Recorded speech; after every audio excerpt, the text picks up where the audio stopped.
Welcome to Dragracing 101. I'm Paul Huizinga, and on this episode we're going to talk about tech inspection. Before you can take your car down the track, you have to pass tech, which serves two purposes. First and most importantly, the tech inspector will be checking to make sure your car meets all the safety requirements for the speeds you'll be running. If you're racing in competition, he'll also be ensuring your car meets the class rules, but when you're first starting out in drag racing, you probably won't be running in a heads-up class where there are a lot of restrictions, so we'll be focusing on the safety aspect for now. Let's start by taking a look at the tech card. No matter what track you race at, your tech card will look pretty much like this. The front has room for information about you and your car, while the back lists all the safety items the tech inspector will be looking for. Fill out the information on the front of the card while you're waiting in line to get teched, so you don't keep them waiting when it's your turn. Tech inspection begins under the hood, and there are a few items that commonly cause problems for new racers. First of all, make sure your battery is secure. I'm a former SFI and NHRA certified tech inspector, and I can tell you from experience that this is the #1 reason street-driven cars fail tech. Zip ties, bungee cords, twine, these aren't acceptable substitutes for a real battery tie-down. Electrical fires suck, so there's no excuse for a loose battery. Now, a second common problem is not having a catch can or an overflow bottle for your radiator. The stock recovery tank on a modern car is fine, but if you're running an older vehicle, make sure you've got an overflow container that will hold at least 1 pint and that it's securely mounted. Now, speaking of overflow, a lot of guys with modified cars have disabled their car's PCV system and replaced it with an open element breather.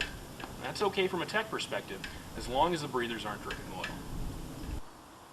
The third common item that will fail you out of tech is not having 2 throttle return springs. The idea here is to avoid having a stuck throttle in case one spring breaks, which would obviously be bad. And this is really only an issue on older carbureted cars because EFI throttle bodies generally have 2 concentric springs mounted on the throttle shaft. This rule also doesn't apply to cars with drive-by-wire throttles. Finally, make sure you're not leaking any oil, fuel, transmission fluid, or coolant. A clean engine bay is a good idea for a lot of reasons, but in this case, if your car is filthy under the hood, you're going to get a much closer look from the tech guy. Now, before we move on, it's also important to point out that many tracks don't allow any antifreeze in your cooling system because it's slippery and it's very hard to clean up if it gets spilled.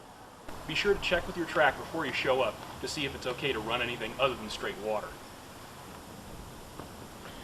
Underneath the car, you'll need to meet the minimum ground clearance rule, 3 inches from the front of the car to a foot behind the center line of the front axle, and 2 inches for the remainder of the car, except for the oil pan and headers. Parts that hang down too far, like air dams and headers on front-wheel drive cars, can fool the staging beam photocells and screw you up when you're at the tree, so keep an eye out for that. Hey, and while we're down here, if your track has a muffler rule, be a good citizen and follow it. There's no reason to uncork your headers if you're bracket racing or you're running a test and tune in a 14-second car.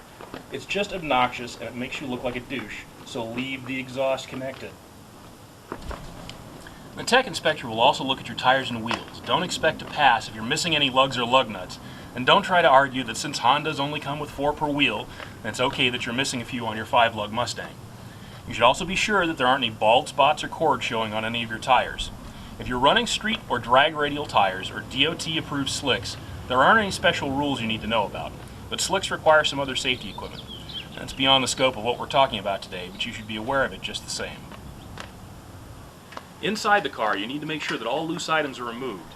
The rule of thumb is that unless you're happy with the idea of getting hit in the junk with it if you crash, it needs to go. And the seats need to be securely mounted, either stock or an approved aftermarket model, and OEM seat belts are fine too when you're just starting out.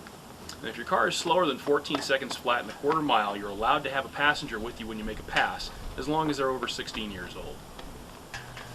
Now, out back, you'll also need to remove any loose items from the trunk or cargo area.